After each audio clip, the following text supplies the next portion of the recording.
Board members, any other questions, comments? On the not on this, but the entire facilities master plan.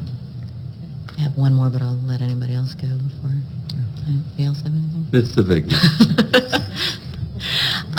Just in the interest of full disclosure, we had talked about how we got some enrollment projections back from the state, and they are a bit inconsistent with some of the enrollment projections that we have in our plan.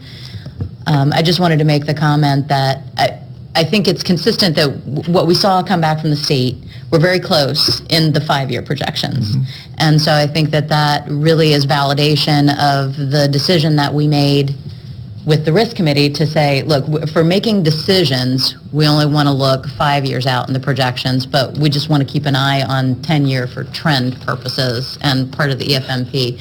But in the interest of full disclosure, I did want to make the comment that we have gotten some information from the state saying that they think that our birth projections, they came in with birth projections much lower. Board members, just so you are aware and the public of what we're talking about, enrollment projections aren't just done locally, they're done by the state as well, and every year they compare their projections to ours. This year, Mr. Caine brought me the state projections, and we saw a growing separation from year 6 to year 10, and the explanation I believe we talked about was projected births.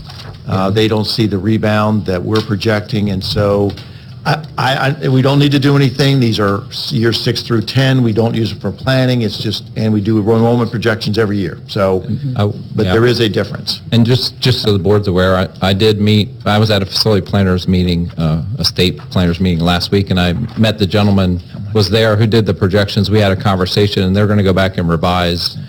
They admitted that some of their birth data from the Maryland Department of Health that they generally look at was preliminary, and they were seeing a trend across the state that they all seemed low, and they were questioning whether the data was valid they were using.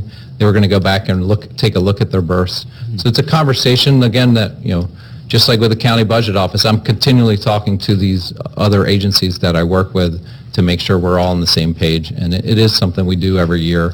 And it never matches exactly, but generally it's within a range of tolerance, and we should be getting the revised numbers here soon. And it is every facility master plan that the board approves. It is one of the the exhibits is that letter from the Maryland Department of Planning that basically says that our projections and your projections are on the same page. So.